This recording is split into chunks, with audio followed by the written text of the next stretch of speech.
محبوب علیہ السلام بے شک ہم نے آپ کو عظیم اخلاق عطا فرمائے. آپ عظیم اخلاق پر ہیں، آپ خلق عظیم کے مالک ہیں.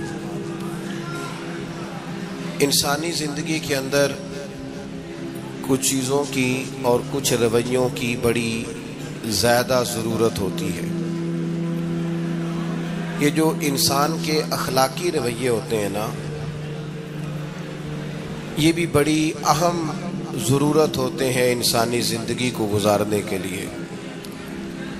اگر رویوں میں اخلاق نہ ہو، لہجوں میں خوبصورتی نہ ہو، تو انسان کے لیے وقت گزارنا نہایت مشکل ہو جاتا ہے.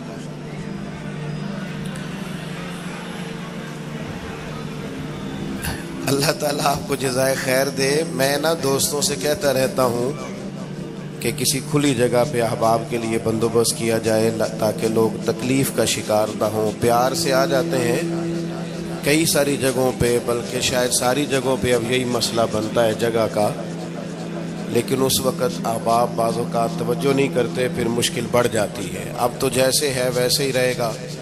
بھئی آپ بولیں تو نانا، آپ اتنا شور کریں گے تو میں بات کیسے کروں گا. اللہ تعالیٰ نے خیر کیا ہے، کچھ بہتری. اب ایک دفعہ بلند آواز سے درود شریف پڑھیں. الصلاۃ والسلام علیک یا رسول اللہ وعلی آلک واصحابک یا حبیب اللہ. الصلاۃ والسلام علیک یا نبی اللہ وعلی آلک واصحابک یا نور اللہ. عزیز دوستو، میں یہ عرض کر رہا تھا کہ اللہ تعالیٰ نے نبی پاک علیہ السلام کے اخلاق کی تعریف کی ہے. ہمارے زمانے میں یہ رویہ ہو گیا ہے کہ اگر اخلاق کی، کردار کی کوئی بھی بات کی جاتی ہے تو لوگ سمجھتے ہیں شاید یہ ایک بیٹا آپ دو لوگ رہ گئے ہیں، یہاں تو آپ بیٹھ جائیں، پیچھے آپ کے سب اشارے دے رہے ہیں، آپ مہربانی کریں نا یار. میں نے تو کبھی اتنا ٹائم ہی نہیں لگایا جلسہ سیدھا کرنے میں. ہاں تو بڑی مشکل ہو گئی. اللہ آپ کو برکت دے. آپ تو بڑے پیارے لوگ ہیں، آئے سارے پیار سے، پر وہ پیار میں جیتنا چاہ رہے ہیں ایک دوسرے سے. حالانکہ پیار میں جو مزہ ہارنے کا ہے نا، جتن جتن تے ہر کوئی کھیڈے تو ہارن کھیڈ فقیرا، جتن دا مل کوڈی پیندائی ہارن دا مل ہیرا. اس میں تو قربانی دینی چاہیے، ایک دوسرے پر اثار کرنا چاہیے، کہنا چاہیے یار آپ بیٹھ جائیں میں ذرا پیچھے چلا جاتا ہوں. یہ تو دینی ماحول ہے، اس میں تو اثار کی ضرورت ہے. بہرحال آمدام برسر مطلب ہمارے ہاں لوگ سمجھتے ہیں کہ اخلاق کی بات کی جائے تو شاید یہ بڑا عام سا سادہ سا کوئی عنوان ہے. حالانکہ یاد رکھیے گا نبی پاک علیہ السلام نے فرمایا ہے میں مکارم اخلاق کی تکمیل کرنے کے لیے دنیا میں آیا. فرمایا میں اخلاق ہی کو تو مکمل کرنے آیا. اور نبی پاک علیہ الصلوۃ والسلام نے اخلاقی رویوں پر بہت زیادہ زور دیا ہے. حضور علیہ السلام فرماتے ہیں کہ قیامت کے دن میرے سب سے زیادہ قریب وہ شخص ہوگا جس کا اخلاق زیادہ اچھا ہوگا. ہمارے ہاں لوگوں نے اخلاق کا معنی بھی اپنی مرضی کا کیا ہوا ہے. بعض لوگوں کا خیال ہے کہ صرف میٹھا بولنا ہی اخلاق ہے. حالانکہ میٹھا بولنا بھی اخلاق ہے، لیکن صرف میٹھا ہی بولنا اخلاق نہیں. میٹھا تو لوگ اپنے مطلب کے لیے بھی بولتے ہیں. میٹھا تو اس لیے بھی بولتے ہیں کہ مجھے اب کام پڑ گیا، اور بعض لوگوں کی ٹریننگ ہوتی ہے اس لیے وہ میٹھا بولتے ہیں.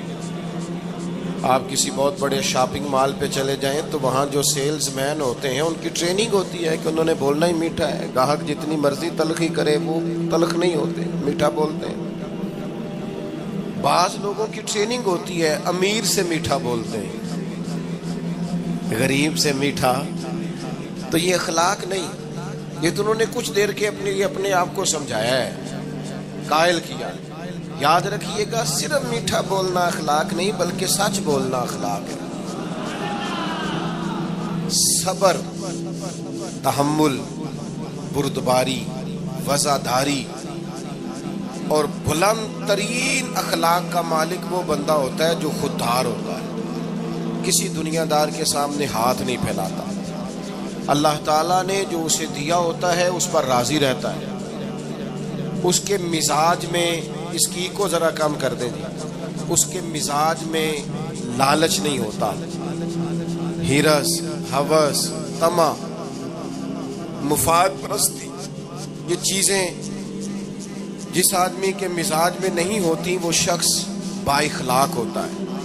اور بندے میں مروت ہو، وفاداری ہو، خلوص ہو، للہیت ہو تو بندہ با اخلاق ہے. میرے دوستو، جس طرح ہم اپنا مکان محنت کر کے تعمیر کرتے ہیں اور تھوڑا سا بھی درزی اگر کپڑے میں فرق پیدا کر دیتا ہے تو ہمارے لیے مشکل ہوتا ہے پہننا. ہم محنت کر کے تعمیر کرتے ہیں لباس کی. ہم اپنے لیے تعمیر کرتے ہیں چیزوں کو کہ بالکل ٹھیک اور پرفیکٹ چیزیں ہونی چاہیے. اسی طرح ہمیں اپنے کردار کو بھی تعمیر کرنا پڑتا ہے. اس پر ہمیں محنت کرنی پڑتی ہے. جس چیز پر بھی محنت کی جاتی ہے وہ قیمتی ہو جاتی ہے. جب ہم تھوڑی محنت اپنے اخلاق پر بھی کریں گے نا، اپنے رویوں پر بھی کریں گے تو اس میں بھی بہتری آ جائے گی. اصل مسئلہ یہ ہوا ہے امت کے ساتھ کہ ہم نے یہ سمجھنا شروع کر دیا ہے آج کے دور میں کہ شاید لوگ صرف تقریر ہی سنیں گے، شاید لوگ صرف تصویر ہی دیکھیں گے، شاید لوگ صرف ہمارا آنا جانا، دبدبا، استقبال، پروٹوکول دیکھیں گے. حالانکہ یاد رکھنا، سب سے زیادہ جو چیز تبلیغ کرتی ہے وہ انسان کا کردار ہوتا ہے، وہ اس کا اخلاق ہوتا ہے. بہت سارے بزرگ تو ایسے جو تقریریں کرتے ہی نہیں تھے. اعلیٰ حضرت بریلوی رحمۃ اللہ علیہ تو کبھی کبھار کوئی گفتگو کرتے تھے، تقریر ہوتی نہیں تھی، لیکن ان کے کردار کی خوشبو ایسی تھی جو پاس بیٹھتا تھا درد والا ہو جاتا تھا، جو قریب رہتا تھا اس میں خلوص آ جاتا تھا. آپ جو اٹھتے بیٹھتے چلتے پھرتے کہتے ہیں اسی سے پتہ چل جاتا ہے کردار کس طرح کا ہے. اس کے لیے آپ کو، اور ویسے بھی امام راضی رحمۃ اللہ علیہ سے کسی نے کہا تھا با اخلاق کون ہوتا ہے؟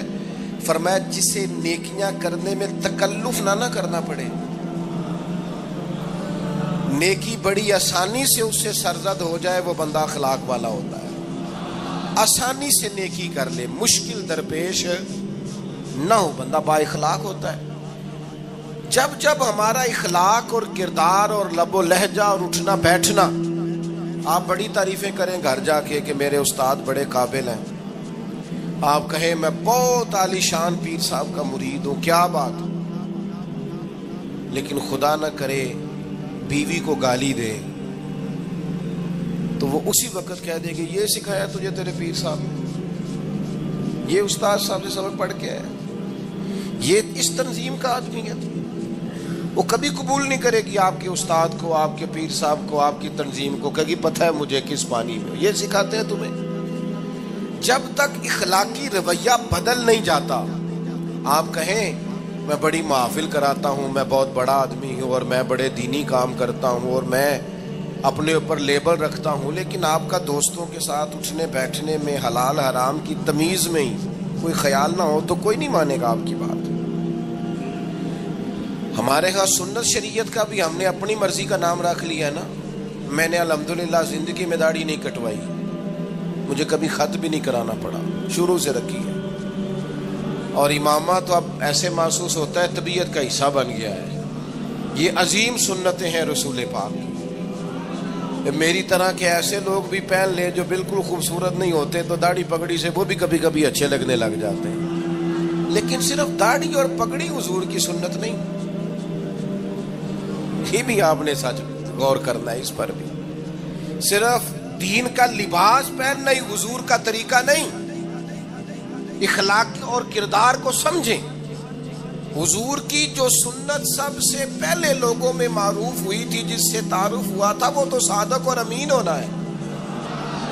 او بھائی سچ بولنا بھی تو حضور کی سنت ہے نا، دیانتدار رہنا بھی تو نبی پاک کا طریقہ ہے نا. آپ صرف ایک مخصوص لباس پہن لیں فقط اور باقی چیزوں سے آپ آزاد ہو جائیں گے. ہو سکتا، میں اکثر کہتا ہوں کہ مسواک لے کر دانت صاف کرنا بھی حضور کی سنت ہے اور دل صاف رکھنا بھی حضور کی سنت ہے. صرف مسواک والی سنت پہ غور ہے، ترمذی میں حدیث ہے، حضور علیہ السلام نے فرمایا اے انس ہے میرے بیٹے، تم سے ہو سکے تو صبح اس حال میں کرنا کہ تمہارے دل میں کسی کا بغض نہ ہو. اور حضور فرمانے لگے یہ میری سنت ہے.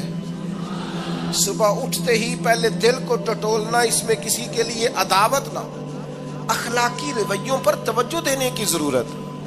ہم میں سے نا بہت سارے لوگوں کی شان ہوتی ہے، پیر صاحب کی، علامہ صاحب کی، استاد ہوں، میں ٹیچر ہوں، میں پڑھا لکھا ہوں، میں مالدار ہوں، میں گھر کا بڑا ہوں. ہم خود بخود اپنی کوئی نہ کوئی شان بنا لیتے ہیں. کوئی آپ کی کسی نسبت سے عزت کرے تو اچھی بات، ہم خود بخود اپنی کوئی شان بنا لیتے ہیں، پھر ہم عزت کا مطالبہ کرتے ہیں.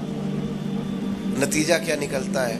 نتیجہ یہ نکلتا ہے جہاں ہمیں احترام کرنا چاہیے وہاں بھی ہم احترام کر نہیں پاتے. اور میرے دوستو یاد رکھو، سیدہ عائشہ صدیقہ رضی اللہ تعالیٰ عنہ فرماتی ہیں نبی پاک علیہ السلام جتنی دیر گھر رہتے تھے نا، گھر کا کوئی نہ کوئی کام ہی کرتے رہتے تھے. کوئی حرج والی بات ہے اگر آپ ہر مطلب گھر میں جا کے بیٹھ کے اتنا لمبا سفر طے کر کے آئے لیکن اندر جا کے بیٹھتے ہی کا پانی کا گلاس لاؤ؟ بھئی آپ بھی تو لے سکتے ہیں، کوئی حرج والی بات ہے؟ یہ باتیں کرنے کرانے کی ہیں کہ خود سے کام کر لینا سنت ہے؟ آپ نے 2 منٹ لگائے ہیں اور آپ نے کسی پر روک ڈال کے آپ فارغ ہو گئے. اخلاقی رویوں میں سب سے زیادہ ضروری تو دوسرے کا احساس کرنا ہوتا ہے. اخلاقی رویوں میں سب سے زیادہ حاجت تو دوسرے کی تکلیف اور شدت کا احساس کرنے کی ہوتی ہے. میرے صاحب فرمایا کرتے تھے 10 منٹ کیوں انتظار کراتے ہو لوگوں کو؟ تم نے ممبر پہ کہا تھا میں 2:15 بجے جماعت کراؤں گا، 2:16 کیسے ہوئے؟ تمہیں اس کا پاس ہونا چاہیے تھا، تمہیں خیال ہونا چاہیے تھا کسی شخص کو کسی وجہ سے کوئی تکلیف، کوئی کسی اذیت کا شکار کیوں ہو، کوئی پریشان. میں اب تو الحمدللہ اتنی بڑی تعداد میں آ گئے کہ جگہ آپ کے لیے مشکل ہو گئی، ورنہ شروع میں جب میں محافل کا ٹائم دیتا تھا تو میں وقت پہ چلا جاتا تھا. اگر کسی سے کہا ہے نا کہ 6 بجے آئیں گے تو 6 بجے چلے گئے. وہ کئی والی کار والے پوچھتے سن تسی آ بھی گئے ہو تو میں کہ اندر سانو تسی ویلے ہیں سمجھ لو. ہمارا مزاج نہیں ہے نا جی. بلکہ ایک تقریب میں مجھے دعوت دی گئی تو اس پہ لکھا تھا 6 بجے، تو میں وہاں پہنچا تو میزبان بھی نہیں آئے تھے. مجھے بتائیں شادی کا کارڈ سارا خاندان بیٹھ کے لکھتا ہے نا. روانگی برات 1 بجے، 1 بجے جاتی ہے برات. مشترکہ جھوٹ بولا سارے خاندان نے. یہ رونے کی بات ہے، ہنسنے کی تھوڑی ہے. مسلمان اور جھوٹ بولے، مشترکہ طور پہ کہا یہ جھوٹ ہے. محفل ہوگی بعد از نماز عشاء تو ختم کب ہوگی یہ بھی تو بتائیں. آپ نے قوم کو تو ایک شخص کا بتایا تھا کہ فلاں صاحب خطاب کریں گے، یہ مقامی، قومی، عالمی شہرت یافتہ، یہ کہاں سے آ گئے؟ کیوں تکلیف دی گئی؟ بلکہ ہم نے تو منصوبہ بندی کی ہے کہ لوگ ہمارے جلسوں میں نہ آئیں. ستائے اتنا ہے، ایک جگہ پہ میں حاضر تھا تو 1:30 بجے مجھے مائک دے رہے تھے. اب تو میں جاتا نہیں ہوں، رات کو چھوڑ دیا ہے. 1 بجے رات کو مائک دے رہے ہیں تو نقیب بیچارہ رٹی رٹائی بات کر رہا ہے، کہتا ہے بلا تاخیر. میں نے کہا ابھی بھی بلا تاخیر ہے، کر لو تھوڑی تاخیر. خدا کے بندو ختم کرو، آدھے گھنٹے میں مسئلے کی سمجھ آ جاتی ہے. ایک پیغام دو، بات ختم ہو گئی. اتنا الجھاؤ اور اتنا بات کو کھینچنے کا معنی کیا؟ اپنے رویوں کے اندر. میں چلا گیا 6 بجے تو میزبان صاحب بھی نہیں آئے تھے. تو وہ تقریب کب شروع ہوئی؟ 9 بجے. تو میں نے ان سے کہا غور سے دیکھ لو کہیں میں تو نہیں الٹا پڑتا رہا، 9 اور میں 6 سمجھتا رہا ہوں. یہ چھوڑے ان چیزوں کو. اپنی زندگی میں آپ نظم پیدا نہیں کریں گے تو کوئی کام کیسے کریں گے؟ حضرت حکیم الامت مفتی احمد یار خان صاحب نعیمی رحمت اللہ علیہ، مفتی صاحب رحمت اللہ علیہ جب جمعے والے دن الحمدللہ کہتے تھے نا تو پورا 1 بجا ہوتا تھا. لوگ گھڑی کو کہتے تھے تو غلط ہو سکتی ہے، پر مفتی صاحب پورے ٹائم پہ الحمدللہ کہتے ہیں. بلکہ ان کے بارے میں معروف ہے کہ وہاں ایک ذمہ دار تھا، بھینسوں کا دودھ دھوتے ہیں نا دیہاتی لوگ، تو عصر کی اذان سے 5 منٹ پہلے مفتی صاحب مسجد تشریف لے جاتے تھے. یہ اخلاق ہے، یہ آپ کا رویہ ہے، یہ آپ کا انداز ہے. عصر کی نماز اذان سے 5 منٹ پہلے جاتے تھے، جا کے وضو بنانا پڑے تو سنت ادا کر کے بر وقت نماز میں شامل ہو جائیں. تو مفتی صاحب گزر جاتے تو وہ ذمہ دار اپنے بیٹے سے کہتا کہ اب آپ نا بچے کو چھوڑیں بھینس کے نیچے تاکہ ہم بھینسوں کا دودھ دھوئیں. تو ایک دن وہ بیٹا کہنے لگا ابا جی ابھی تو یہ سورج کھڑا ہے، عصر کا ٹائم کہاں ہوا ہے؟ تو کہنے لگا تو چھڑ دے کٹا، مفتی صاحب لانگ گئے نہیں، ٹائم ہو گیا ہے. یہ ہمارے بزرگوں نے ہمیں رویے سکھائے. آپ نظم والے ہوں، اخلاق والے ہوں، سچائی والے ہوں، دیانت داری والے ہوں، دوسروں کا خیال رکھیں، کسی کو تکلیف نہ ہو ہماری وجہ سے. پتہ ہے رسول پاک صلی اللہ علیہ وسلم کی بارگاہ میں آ کے عرض کیا گیا یا رسول اللہ یہ ہمارے امام صاحب بہت لمبی نماز پڑھاتے ہیں. صحیح حدیث میں موجود ہے، نماز ہی پڑھاتے تھے نا، قرآن ہی پڑھتے ہوں گے نا، کتنا اعزاز والا کام ہے. یا رسول اللہ یہ بہت لمبی نماز پڑھاتے ہیں. اللہ کے محبوب علیہ السلام نے بلا لیا اور لفظ پتہ کیا ہے؟ حضور فرمانے لگے میں لوگوں کو دین کے قریب کرتا ہوں، آپ دور کرتے ہیں. فرمایا جب بھی نماز پڑھائیں معتدل پڑھائیں. اور خود حضور کا عمل کیا ہے؟ حضور فرماتے ہیں جب میں نماز میں کھڑا ہوتا ہوں تو میرا دل کرتا ہے میں لمبی نماز پڑھاؤں. ہمارا جب کسی شے کو دل کرے تو ہم چھوڑتے ہیں، میرا دل کرتا ہے میں لمبی نماز پڑھاؤں. لیکن حضور فرماتے ہیں پھر پیچھے سے کسی بچے کے رونے کی آواز آتی، میں سوچتا ہوں اس کی ماں پریشان ہوگی، میں نماز مختصر کر دیتا. اور میرے بھائیوں نماز میں بھی لوگوں کا احساس، ہماری طبیعت ہی نہیں رہی. کوئی آدمی ہارن دے رہا پیچھے سے اور سامنے گاڑی میں 2 بندے کھڑے، گاڑی مین روڈ پہ کھڑے کر کے باتیں کر رہے ہیں، اور وہ ہارن بجا رہا ہے تو کہتے ہو ٹھہر جا، آگ بجھانی ہے جا کے. ایک تو آپ نے اتنا ظلم کیا کہ آپ نے روڈ بند کیا، اور دوسرا اخلاقی رویہ یہ ہے. اور میرے بھائی یہ بھی بد اخلاقی ہے کہ آپ اپنا موٹر سائیکل مین روڈ پہ کھڑے کر کے دکان پہ چلے جائیں، لوگوں کو تکلیف میں ڈالیں گے. اسلام اس کی اجازت نہیں دیتا. رستوں کے نشان مٹانے والے کو نبی پاک نے تنبیہ فرمائی، کسی کو تکلیف ہو، اذیت ہو. اور بعض لوگ سمجھتے ہیں کہ میں نے پریشر میں رکھی ہوئی ہے دنیا، ڈرتے ہیں لوگ مجھ سے. جو ڈر کے عزت کرتا ہے وہ خوف کھاتا ہے، اور جو محبت سے تجھے سلوٹ کرتا ہے وہ تیرا احترام کرتا ہے. بعض لوگ کسی کے شر سے بچنے کے لیے بھی اسے سلام کرتے ہیں، وہ عزت نہیں ہوتی، وہ عزت نہیں ہوتی کہ یہ تو رٹا ڈال دے گا. اپنے اخلاقی رویے ہمیں اللہ کے محبوب سے سیکھنے، حضور سے خیرات لینی ہے. اخلاق اصغر ہم نے اپنے آپ کو سمجھنا ہے، ہم نے اپنے مزاجوں میں تبدیلی پیدا کرنی ہے، بالخصوص بزرگوں کے معاملے میں، بڑوں کے معاملے میں. جیسے جیسے انسان ضعیف ہوتا جاتا ہے نا، حساس ہوتا جاتا ہے، اسے باتیں تکلیف دینے لگتی. وہ ایک بوڑھی اماں ایک دفعہ مجھے کہنے لگی کہ آپ میرے بچوں سے کہہ دیں خرچہ پا میں تھوڑا دین کرن، میرے نال بولن صحیح کرن. وہ جب اپنی بیویوں کے سامنے میرے ساتھ تھوڑا والیوم اونچا کر کے بات کرتے ہیں آواز کا تو مجھے تکلیف ہوتی ہے.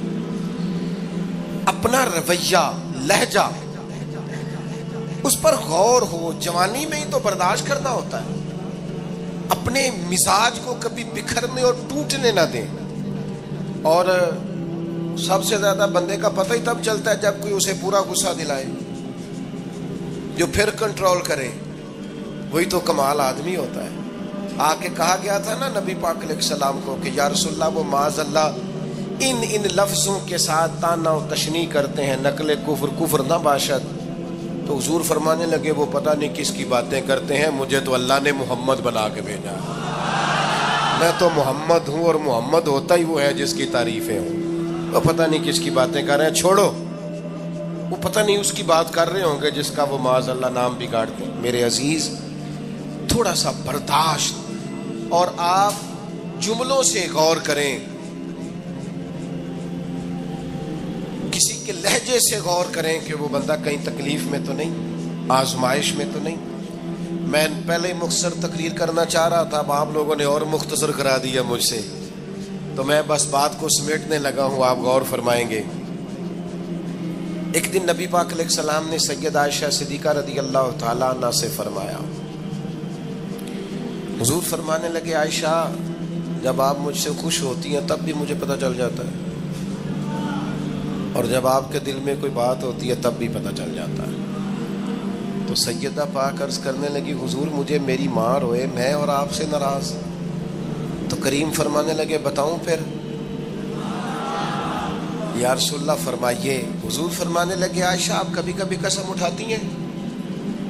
یا رسول اللہ اٹھاتی ہوں۔ فرمایا جب آپ خوش ہوتی ہیں تو کہتی ہیں مجھے رب محمد کی قسم، اور جب دل میں کوئی بات ہوتی ہے پھر کہتی ہو جناب ابراہیم خلیل کے رب کی قسم، پھر حضرت ابراہیم کی نسبت سے قسم اٹھاتی ہو۔ تو جناب عائشہ کہتی ہیں حضور کی بات سن کے جو میرا حال تھا میں بتا نہیں سکتی۔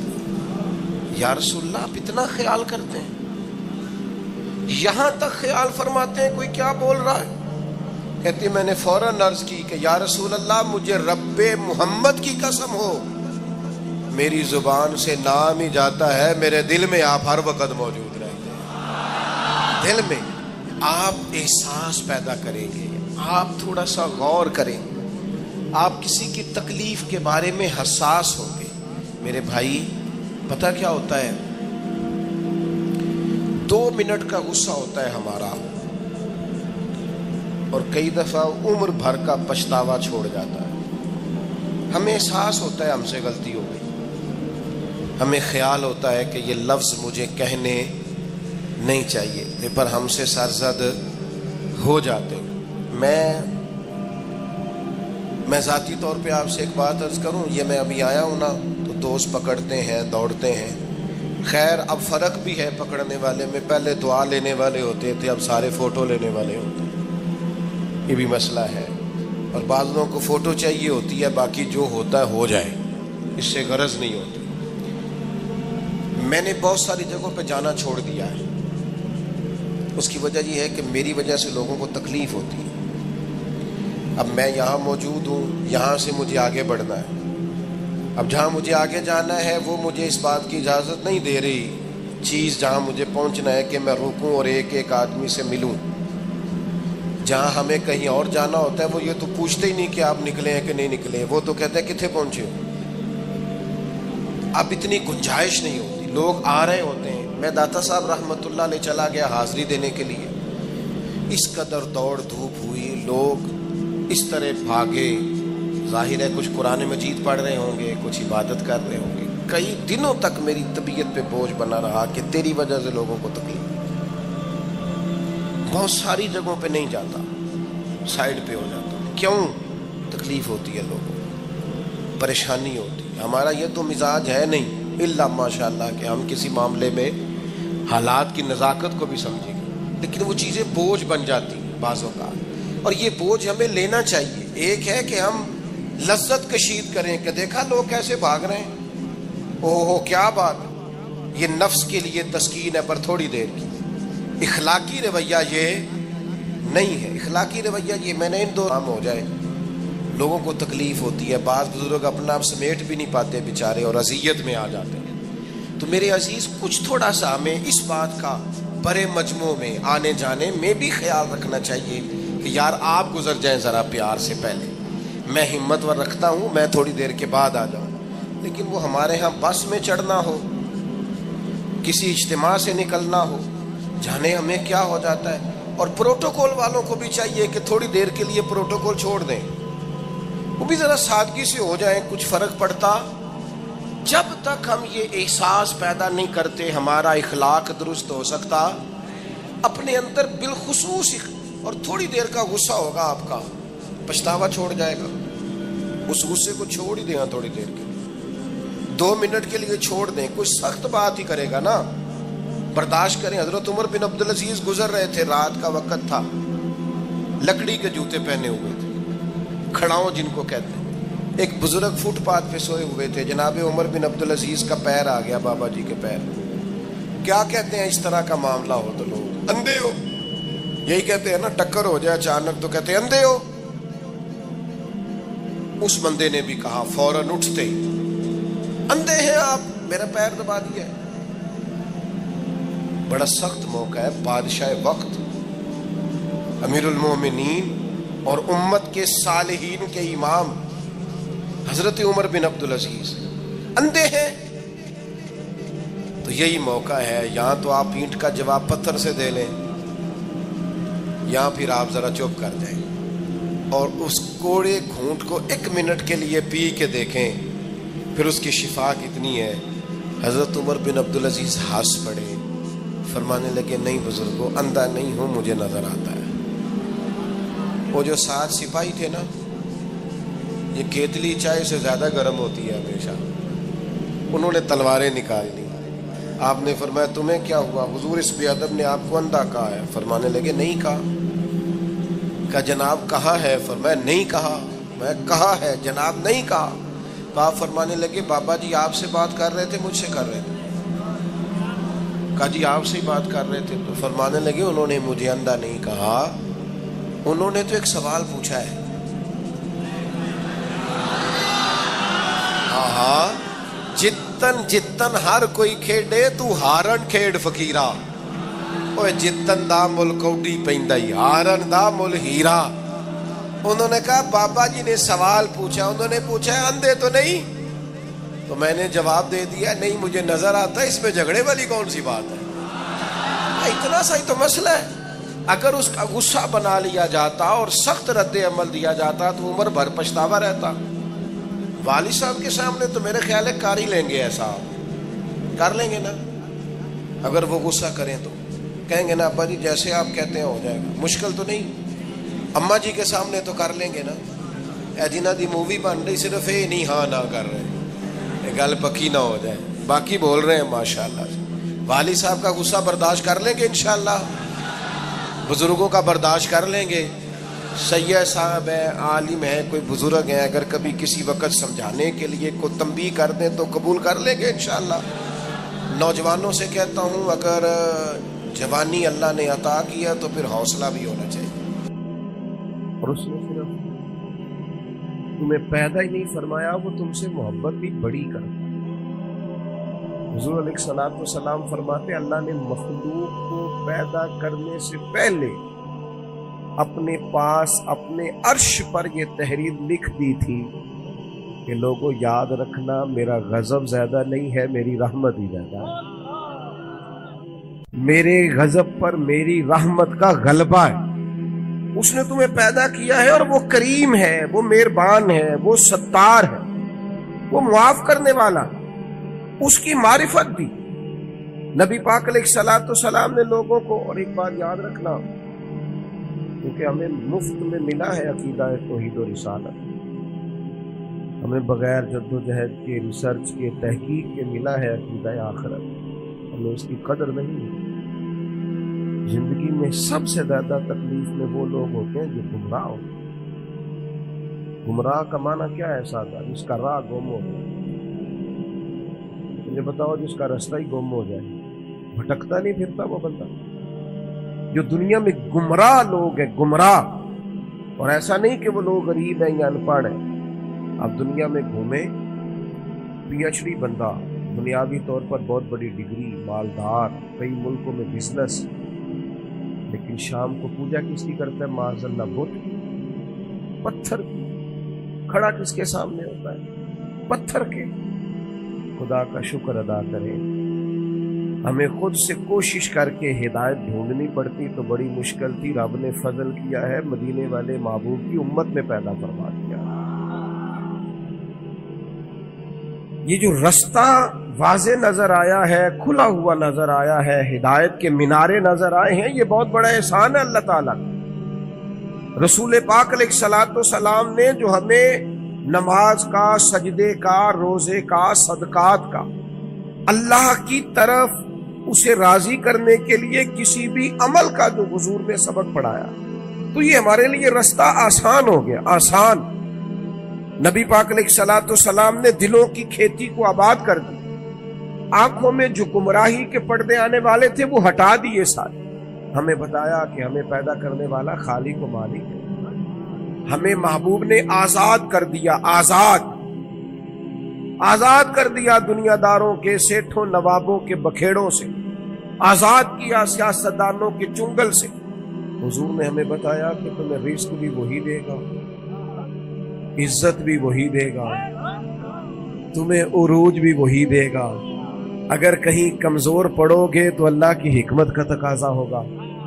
آزاد کر دیا، آزاد ہو گئے لوگ۔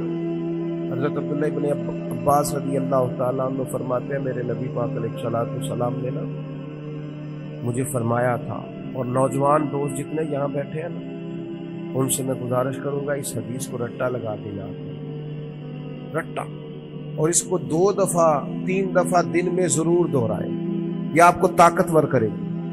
آپ کو کبھی امیر رشتہ دار دیکھ کر پریشانی نہیں ہوگی، آپ کبھی ظالم کو دیکھ کے پریشان نہیں ہوں گے، آپ کو کبھی مالداروں کو دیکھ کے ڈپریشن اور انزائٹی نہیں ہوگا، آپ کو کبھی کسی سیاستدان کی پجاروں کے پیچھے نہیں بھاگنا پڑے گا، آپ کبھی کسی مالدار آدمی کی چاپلوسی نہیں کریں گے۔ آپ یہ رٹا لگا کے یاد کر لیں۔ نبی پاک علیہ السلام نے فرمایا اے عبداللہ ابن عباس، اے میرے بیٹے، حضور فرمانے لگے سارے دنیا دار مل کے بھی تیرا کچھ سوارنا چاہیں سوار نہیں سکتے جب تک رب نہ چاہے۔ یہ یاد کر لیں آپ۔ اور حضور فرمانے لگے سارے دنیا دار مل کے تیرا کچھ بگاڑ نہیں سکتے جب تک اللہ کی حکمت۔ تو کیوں ڈرے دنیا داروں سے؟ کیوں پریشان ہو سیاستدانوں سے؟ کیوں ہم ادھر ادھر بھاگیں؟ کیوں کمزور پڑیں؟ کیوں کچی باتیں کریں؟ جب رزق اللہ دے گا، عزت اللہ دے گا، رسول پاک نے اس کی معرفت دکھائی ہے، پھر کمزور پڑنا، کچے پڑنا۔ یہ جو اللہ کے نیک بندے ہوتے تھے نا اسی لیے تو پکے ہوتے تھے، کچے مکان میں سکون سے سوتے تھے، ایک روٹی کھا کے نیند مزے کی آتی۔ اسی کسی سے کچھ نہیں جی لگتے، نہ کوئی ساڈا درد، کوئی ضرورت ہی نہیں، ادھر ادھر نظر جھکانی کوئی نہیں، پریشان ہونا ہی نہیں، تکلیف میں آنا ہی نہیں۔ ہارون رشید حج کر کے آ رہا تھا، بادشاہ تھا نا، کوئی بڑا مزہ آتا ہے بعض لوگوں کو نا، لوگ نعرے شانے لگائیں، گاڑی کے آگے پیچھے بھاگیں، یہ وزیروں کو نہیں، یہ پیروں کو بھی بڑا مزہ آتا ہے۔ اوہ ہو کیا بات ہے، کیا آنا جانا ہے۔ مجھے بھی لوگ کہتے ہیں آپ ذرا رکیے گا 2 کلومیٹر پیچھے آپ کا استقبال کریں گے، تو میں نے کہا اس سے نتیجہ کیا نکلے گا، مجھے تو فائدہ ہے، اس سے تو بہتر ہے آپ گھر بیٹھ کے میرے لیے دعا کریں تاکہ کوئی ذخیرہ آخرت ہو جائے، میری کوئی بات مانے تاکہ اللہ میرے گناہ معاف کرے۔ یہ کن چکروں میں پڑے ہو، استقبال کرو، نعرے لگاؤ، آگے پیچھے، اس کا کیا مطلب؟ تو نفس کی تسکین ہے کہ تھوڑی دیر کے لیے اپنے دل کو تسلی دینی ہے، میری بڑی شان ہے بھئی، یہ تو تب پتہ چلے گا جب صبح قیامت معافی ہو جائے گی۔ یہاں تھوڑا شور شرابہ کرنے سے کیا نتیجہ نکلے؟ غور کرے گی اور یاد رکھیں۔ ہارون رشید آ رہا تھا حج کر کے تو بندے بڑے نعرے شارے لگا رہے تھے، اونٹنی کے آگے پیچھے بھاگتے، بلے بلے کرتے، وہ بھی بڑا راضی تھا۔ اس طرح کا جب معاملہ ہوتا ہے لوگ گاڑیوں کی سپیڈ بھی ذرا کم کر لیں، مزہ آ رہا ہوتا ہے، نفس کو تسکین ہے، وہ بھی ذرا ہولے ہولے چل رہی تھی۔ تو اچانک ہارون رشید کی نظر پڑی تو ایک درویش حضرت بہلو لاما، وہ دور اونچے ٹیلے پہ بیٹھ کے ہنس رہے تھے ہلکا ہلکا، دیکھتے اور ہنستے، زمین پہ بیٹھے ہیں، چٹائی بھی کوئی نہیں، کچی زمین، اور ہاتھ کے اندر ایک سادہ سا ڈنڈا چھڑی پکڑی ہوئی ہے، کوئی چیز نہیں دنیا کی، سادہ لباس، اور بڑے مطمئن اطمینان سے، پریشان ہو کے نہیں کہ ہو دیکھو دی کتنی شان ہے، ایسے نہیں، بڑے اطمینان سے ہنس رہے ہیں۔ ہارون رشید کی نظر پڑی تو کہنے لگا یہ بابا کا ہنسنا کو مانا خیل ہے، یہ سادہ نہیں ہنسنا، اس کے اندر کوئی حکمت ہے۔ اونٹ سے اتر کے گیا، مجمع کو کھڑا کر جا کے کہنے لگا حضرت ہنستے کیوں ہیں؟ فرمانے لگے ہنس اس بات پہ رہا ہوں کہ تو کتنا بھولا آدمی ہے۔ جناب کیا مطلب؟ فرمانے لگے ان لوگوں کے نعروں پہ ہنس رہے ہو، یہ تو تم سے پہلے کسی اور کے بھی نعرے لگاتے تھے، اور تھوڑی دیر کی تیری حکومت ہے، تیرے بعد انہوں نے کسی اور کے بھی لگانے۔ دانش مندہ دا کم نہیں دل دنیا تے لاڑا، اس ووٹی لکھ خامد کیتے جو کیتا سو کھانا، اس ووٹی تے لکھ خامد کیتے اور جو کیتا سو ختم ہو جاتا ہے معاملہ تھوڑی دیر کے بعد۔ ہارون رشید کے دل پہ چوٹ لگی، سیانا بندہ کا سمجھ، لیکن یہ بادشاہ لوگ ہوتے ہیں نا، ان کو مالدار کو، بادشاہ کو، بڑے آدمی کو ایک خمار تو ہوتا ہے نا، میں خوش ہے وہ جاتا بھی نہیں. پھر بولا اور کہنے لگا حضرت میں نے سنا ہے آپ پہ قرض ہے، میرے لیے کوئی حکم ہو تو بتائیے گا. حضرت بہلول دنا پھر ہنس پڑے. اب ہنسنا اور معنی خیز تھا. کہنے لگا حضور آپ ہنسے کیوں؟ فرمانے لگے ہارون رشید ایک بات تو بتا، تیرا رب کون ہے؟ کہا اللہ. تو فرمایا میرا کون ہے؟ جلدی جلدی بولنا. میرا رب کون ہے تو میرا کون ہے؟ تو آپ فرمانے لگے ہارون رشید ایک بات تو بتا، کیا یہ ہو سکتا ہے کہ اللہ ہارون رشید کو دیتا جائے اور بہلول دانا کو بھول ہی جائے؟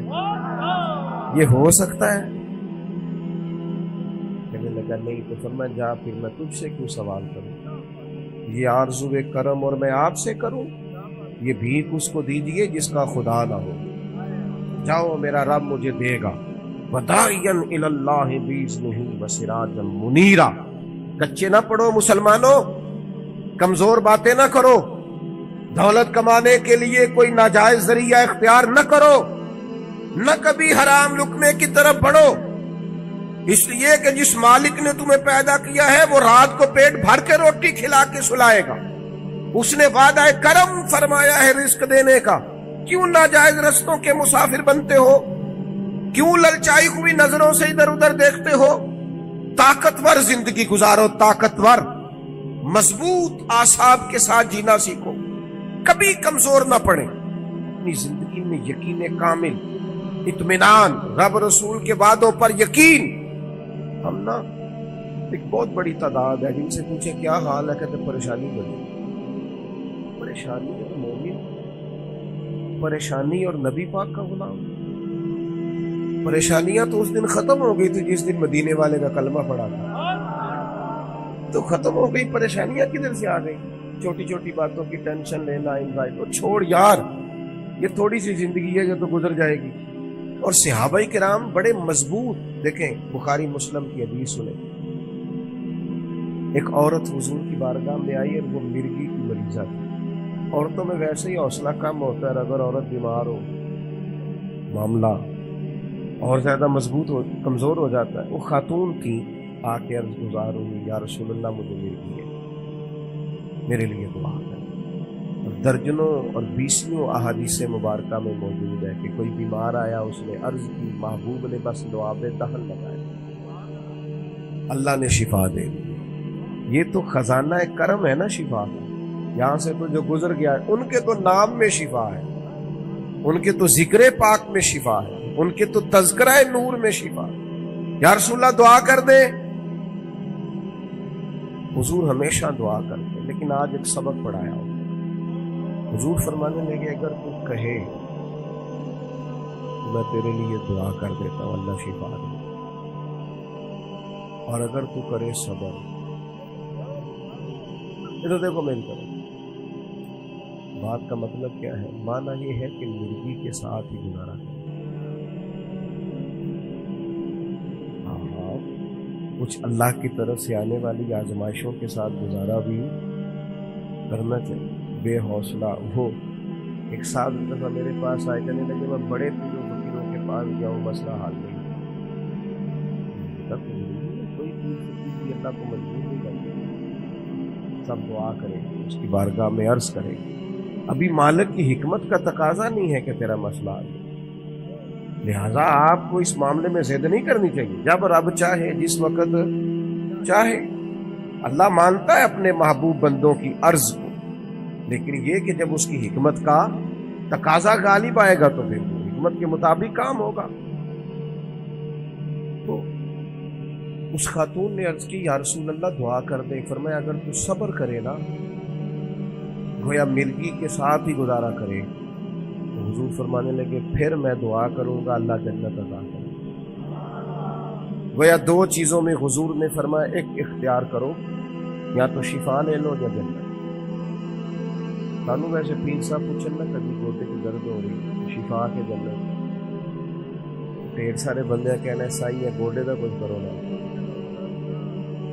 کمزوری ہے، یہ ذوف ہے، اس سے بچیں، اس سے بچیں. طاقتور قسم کے نظریات، تکلیفیں آئی جاتی ہیں، زندگی کے ساتھ ہی سارا کچھ چلتا ہے۔ خاتون سے حضور نے فرمایا کہ اگر تو کہے تو شفا، اور اگر تو کہے تو میں دعا کروں گا اللہ جنت عطا کرے گا۔ تو صحابہ کہتے ہیں اس نے تو سوچنے کے لیے 1 منٹ بھی نہیں لگایا پورا، پکے نظریات کے لوگ تھے نا، فوراً کہنے لگی یا رسول اللہ آپ دعا کریں اللہ جنت ہی عطا کرے۔ کیا معنی ہے بات کا؟ حضور میں کر لوں گی مرغی کے ساتھ گزارا، تھوڑا سا وقت ہے گزر جائے گا، آپ دعا فرمائے اللہ جنت دے۔ حضور نے دعا کر اللہ اسے جنت عطا کرے۔ صحابہ فرماتے ہیں پھر اس نے عرض کی یا رسول اللہ جب مرغی ہوتی ہے نا تو میرے جسم سے کپڑا ہٹتا ہے، عورت ہو حیا مانے۔ محبوب نے دعا کر دی جتنی بھی مرغی ہوتی تھی جسم سے کپڑا نہیں ہٹتا۔ صحابہ فرماتے ہیں طویل وقت تک وہ بوڑھی اماں حیات رہیں، باہر سے جب کوئی آتا تھا تو لوگ کہتے تھے جنتی کو دیکھنا، اس بوڑھی کی زیارت کریں جسے محبوب نے دنیا میں جنت کی بشارت عطا فرمائی۔ کچے نہ پڑے میرے عزیز، ذہنی طور پر آپ یقین کریں ابھی تک لوگ مسئلہ پوچھتے ہیں کہ کالی بلی رستہ کاٹ جائے تو کیا ہوتا ہے؟ میں کیا کالی گڈی کٹ جائے تو پھر کیوں جائے؟ اور پیر دھاگے والے اللہ خیر کرے صبح 9 بجے تو دیگر تک تبلیغ لے گئے۔ پیروں کا کام تو تبلیغ کرنا ہے، تعلیم دینا ہے، قرآن حدیث پڑھانا ہے۔ آپ تویز دھاگا کر رہے ہیں کریں، ناجائز نہیں، لیکن جو لوگ ذوقوں کو کمزور کرتے ہیں، جنہیں منڈیاں دا کام کرن نو دل نہیں کرتا سارے نو کالا جادو ہو گیا، وہ کام کر کوئی میرے بھائی مہربانی کر باہر نکل جدوجہد کر۔ جادو کدھر سے آ گیا؟ جادو اتنا ہی فارغ ہے تیرے پاس ہی آ گیا۔ کوئی کام کریں، کوئی ہمت کریں، جدوجہد کریں۔ کمزور ضعف اعتقادی پیر صاحب کے پاس گئے تو پیر صاحب نے کہا تینوں کسی نے کچھ کیتا ہے؟ اور پیر صاحب اللہ سے ڈرو، یہ بیچارہ سارا دن بدگمان رہے گا، کس کس کے بارے میں برا سوچے گا، کس شخص سے نفرت کرے گا، کیا کیا اس کے ذہن میں آئے، اتنا آپ نے اس کے ذہن کو بدگمان کر رہے۔ ڈرو اللہ سے۔ مسلمان کبھی ضعف اعتقادی کا شکار نہیں ہوتا۔ یہاں تک کہ کچھ لوگ کہتے ہیں جی مجھے بندش کر دی ہے کسی نے۔ آپ میں سے جو میری طرح کم پڑھا لکھا آدمی ہے وہ بھی اپنے دل پہ ہاتھ رکھ کے بتائے، ادھر دیکھے میری طرف، یہ ہو سکتا ہے کہ اللہ تعالیٰ نے رزق میرے گھر میں بھیجا تھا کسی نے رستے میں روک لیا؟ جلدی بتاؤ، ہو سکتا ہے؟ تو یہ بندش کیا بلا ہوتی ہے؟ بے برکتی ہو جاتی ہے، نظر لگ جاتی ہے، یہاں تک تو مسئلہ ٹھیک ہے۔ یہ کیا بات ہوئی؟ اللہ نے بھیجا تھا اور بندے نے رستے میں۔ وہ کوئی خدا کا خوف کرو، کس طرح کی باتیں کرتے؟ مومن کی یہ بات ہوتی ہے؟ اللہ کے بندے اس طرح سوچتے ہیں؟ کوئی ضعف اعتقادی نہیں، کوئی کمزوری نہیں۔ 313 کا لشکر، 1000 سے مقابلہ، نہ زرہیں نہ تلواریں نہ گھوڑے نہ سامان ضرب و ضرب۔ یا رسول اللہ کرنا کیا ہے؟ فرمایا رب کا نام لے کے کھڑے ہو جاؤ، اللہ فتح عطا کر دے گا۔ تم نکلو میدان میں، لیکن خدا کا کتنے بم برس گئے فلسطین پر، کیوں نہیں نکلتے؟ ایٹمی طاقتیں ہونے کے باوجود بھی لوگ تگڑا بیان بھی نہیں دیتے، کیوں نہیں دیتے؟ بزدل ہے۔ میدانوں میں ایٹمی بم سے نہیں لڑا جاتا، ایمان کی طاقت سے لڑا جاتا۔ ترس نہیں آتا تمہیں ان بچوں پر؟ سسکتی بلکتی مخلوق پر کہاں ہے اقوام متحدہ کی تنظیمیں، اور کہاں ہے وہ یورپ جو کتوں اور بلیوں کے حقوق پر تنظیمیں بناتے ہیں؟ جو جانوروں کے حقوق کی بات کرتے ہیں وہ کہاں اپنے بلوں میں چھپ گئے؟ فلسطین کے ہسپتالوں پر بم برسیں تو تمہارا کیا خیال ہے؟ تم سے حساب صرف نماز روزے کا ہونا ہے؟ اللہ کے بندے تڑپتے رہے اور رب پوچھے گا نہیں؟ رسول پاک علیہ السلام نے تو فرمایا مالک قیامت کے دن کہے گا میں جو اس کی شان کے لائق ہے۔ اللہ فرمائے گا میں بھوکا تھا تو نے کھانا کیوں نہیں کھلایا، میں پیاسا تھا تو نے، یہ صحیح مسلم کی حدیث، مجھے کپڑوں کی ضرورت تھی لایا کیوں نہیں؟ بندہ عرض کرے گا مالک تو کھانے پینے سے پہننے سے پاک ہے۔ رب فرمائے گا وہ جو تیرے پڑوس میں بندہ بھوکا تھا تو بندہ تو میرا ہی تھا نا، وہ جو پیاسا تڑپ رہا تھا تو میرا ہی تھا نا۔ وہ جن ہسپتالوں پہ بم برستے ہیں وہ کون ہے؟ وہ جہاں جنازے پڑھنے کو کفن میسر نہیں وہ کون ہے؟ جب وہ پوچھیں گے بلا کے تم کو اپنے سامنے، تو کیا جواب جرم دو گے تم خدا کے سامنے؟ تم سو رہے ہو، سیاستیں کر رہے ہو، الیکشن کی باتیں کر رہے ہو، خدا سے ڈرو۔ کچھ کبھی کبھی جٹ بٹ رائی بن کے سوچتے ہو، کبھی کبھی مسلمان بن کے بھی تو سوچو نا، کبھی یہ بھی تو خیال کرو نا کہ ہماری ایک ذمہ داری بحیثیت مسلمان بھی بنتی ہے۔ میرے دوستو، اپنے مضبوط اعصاب کے ساتھ، اپنی فکری بلندیوں کے ساتھ، جولانیوں کے ساتھ اعصاب کو طاقتور کر کے ہمارے نبی نے ہمیں اللہ کی معرفت دی ہے۔ مضبوط زندگی گزارو، کمزور نہ پڑو۔ کوئی تمہارا کچھ نہیں بگاڑ سکتا، کوئی شخص تمہارا برا چاہتے ہوئے بھی کچھ نہیں کر سکتا جب تک اللہ کی مشیت کا تقاضا نہ ہو۔ کمزور پڑنا چھوڑ دیں، طاقتور وقت گزاریں۔ میں نے باتیں زیادہ نہیں کرنی، بس ختم کرنے لگا ہوں۔ رسول پاک صلی اللہ تعالی علیہ وسلم کے صحابہ کو حضور کے وعدوں پر اتنا یقین تھا، ایک دفعہ مولا علی شیر خدا لیل ہو گئے، مسند امام احمد بن حنبل میں موجود، سخت لیل ہو۔ یہاں تو لوگوں کو بخار پورا چڑھتا نہیں اور وسیلتیں شروع ہو جاتی، پتہ نہیں میرا کی بننا۔ او بھائی چھوڑ دیں، کیا ہو جائے، میرے آپ کے چلے جانے سے کیا فرق پڑتا ہے دنیا میں؟ بڑے بڑے چلے گئے، کوئی فرق نہیں پڑا۔ اتنی زیادہ ایموشنل باتیں کرنا اور کمزور ہونا اور دوسروں کو بھی کرنا، اس کا معنی ہی کوئی نہیں۔ پہلے قبرستان کبھی جاتے تھے نا تو قبروں پہ لکھا ہوتا تھا پچھلی سائڈ پہ آخری آرام تھا۔ اب کچھ عرصہ پہلے میں قبرستان گیا تو پیچھے ایک بڑا اور جملہ لکھا، قبر کی تختی پہ پیچھے لکھا تھا، میں بڑا اہم تھا، یہ میرا وہم تھا۔ یہ وہم ہے صرف کہ میرے بغیر کام نہیں چلتا، سب کے بغیر چلتا ہے، کچھ بھی نہیں ہو، سب چلتا۔ حضرت مولا علی شیر خدا کرم اللہ تعالی وجہہ الکریم علیل ہو گئے اور علالت اتنی زیادہ ہوئی کہ ظاہری طور پر کھڑے ہوتے نا تو جسم مبارک کامتا بظاہر دکھائی دیتا۔ ایک صحابی کی مارداری کو جا کے عرض کی، حضور آپ تو بڑے علیل ہو گئے، اللہ تعالیٰ۔ وہ پریشان ہو گئے تھے، صحت کی دعائیں کرنے لگے، عمر کی دعائیں کرنے لگے، تو مولا علی مسکرا پڑے، شدید بیمار مسکرائے، فرمانے لگے فکر نہ کر، مجھے کچھ بھی نہیں ہے، کچھ بھی نہیں۔ میں کہا جناب سے اتنی علیل ہے، فرمایا تمہیں کہا ہے نا کچھ بھی نہیں ہے، اس بیماری سے کچھ نہیں ہے۔ کہا کیوں؟ فرمانے لگے نبی پاک علیہ السلام نے فرمایا کہ علی تمہاری داڑھی خون سے رنگین ہوگی، پھر تم دنیا سے جاؤ گے۔ فرمایا مجھے سمجھ آ گئی ہے کہ میں بیماری سے نہیں جاؤں گا، شہادت سے جاؤں گا، کیونکہ ساڈے نبی دی زبان ساڈے واسطے قرآن۔ حضور نے فرمایا لہذا یہ بیماری میرا کچھ بگاڑ سکتی کچھ بھی نہیں ہوگا، اور مولا علی ٹھیک ہو گئے چند دنوں کو۔ ہم ہر بات میں کمزور ہیں، وہ بھئی آ جاتی ہیں، کون نہیں بیمار آ۔ میں نے بھی 4 گولیاں کھائی ہیں سویرے اٹھتے ہی، تھوڑی دیر کے بعد پھر کھاؤں گا۔ کوئی نہ کوئی بیماری، کوئی نہ کوئی چیز لوگوں کو لگی ہوئی، کسی کو کوئی اور کسی کو۔ اب تو بچے پیدا ہوتے ہیں تو تھوڑی دیر کے بعد ڈاکٹر ٹیسٹ کر کے کہتا ہے فلانا فلانا مسئلہ، اب یہ لے کے بیٹھ جائیں گے، اس کو دماغ پہ سوار کریں۔ بیمار، پریشان اور بوڑھا اور غریب صرف وہ بندہ ہوتا ہے جو یہاں سے ہوتا ہے، تو یہاں سے بیمار، بوڑھا، غریب نہیں نہ ہوتا، وہ کبھی بھی ہوتا طاقتور رہیں، جیے، جتنا وقت اللہ نے دیا ہے وہ مضبوط ہو کر گزاریں، اپنے رب کی معرفت رکھیں۔ رسول پاک علیہ السلام داعیہ اللہ، نبی پاک نے اپنی امتیوں کو طاقتور کیا ہے۔ میں جیسے میں نے کہا تھا، میں بس بات سمیٹنے لگا ہوں، موت کا خوف بھی نہیں طاری کرتا۔ تو کوئی اور ہے جن کا خیال ہے کہ مریں گے تو معاملہ ختم ہو جائے، بندہ فاسق و فاجر نہ ہو، اللہ رسول کا نافرمان نہ ہو، ورنہ یہ جو قبر ہے نا، قبر اگر اس کی فرما برداری کرے نا تو یہ جو قبر ہے نا، یہ قبر نہیں، یہ باغ ہے۔ ادھر دیکھو میں کیا کہہ رہا ہوں، باغ۔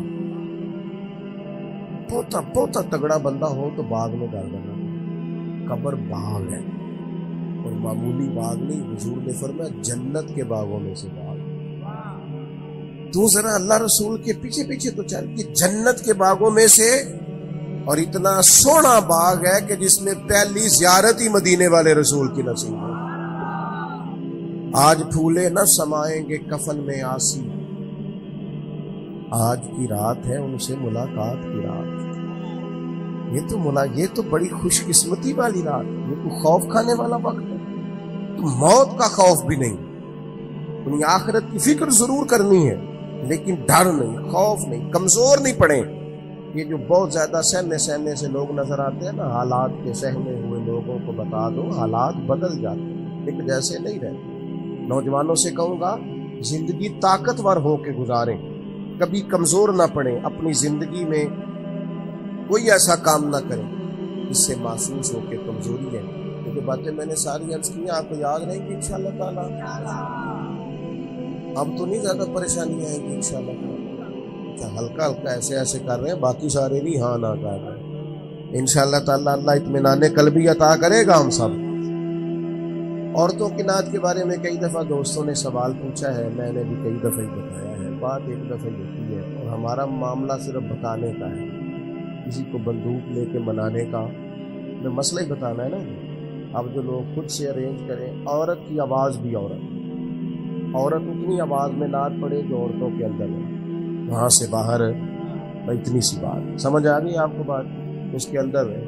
اور باقی میں آپ حضرات سے یہ عرض کروں گا، یہ ہماری ذمہ داری ہے کہ ہم اپنے گھر کی عورتوں کو باہر رکھیں، یہ ہماری ذمہ داری ہے. اس طرح ان کے باقی سارے معاملات اور آپ پیار سے کہیں گے، سمجھائیں گے تو یہ عورتیں مسلمان عورتیں ہیں. یہ سیدہ عائشہ کی کنیزیں ہیں، یہ سیدہ فاطمہ کی کنیز انشاءاللہ بات مانیں گی. یہ ہماری اپنی بہنیں بیٹیاں، انہوں نے کوئی انکار کرنا ہے؟ شرط یہ ہے کہ ہم کہیں تو صحیح. ہم باقی سارا کچھ منوا لیتے ہیں، کھانا میری مرضی کا پکنا چاہیے، اتنے بجے میرے کپڑے تیار ہونے چاہیے. تو آپ پردے پہ بھی منانا چاہیں تو منا، اماں بھی مان جائے گی، بہنیں بھی مان جائیں گی، گھر والے بھی مان جائیں گے. بیٹیاں تو پیار ہی بڑا کرتی ہیں باپ سے. اس لیے یہ ہم نے ناراض نہیں ہونا، یہ ہماری کمزوری ہے. ہم یہ بات مناتے ہی نہیں، لہٰذا وہ مانتی بھی نہیں. اس لیے اللہ تعالیٰ سمجھ عطا کرے اور اللہ تعالیٰ اس حاضری کو قبول فرمائے. محفل آگے چلے گی اگر چلانی ہے تو نعت شاہ دعا کرو. اللہم صلی علی سیدنا محمد وعلیہ وبارک وسلم. اللہ اس حاضری کو قبول فرما. ہمارے ان دوستوں نے جو اتنا خوبصورت اتنا عظیم بندوبست کیا، بہترین جزا عطا فرما. دین دنیا آخرت کی بھلائیاں عطا فرما. رزق میں، مال میں، جان میں، عزت میں، آبرو میں برکتیں پیدا فرما.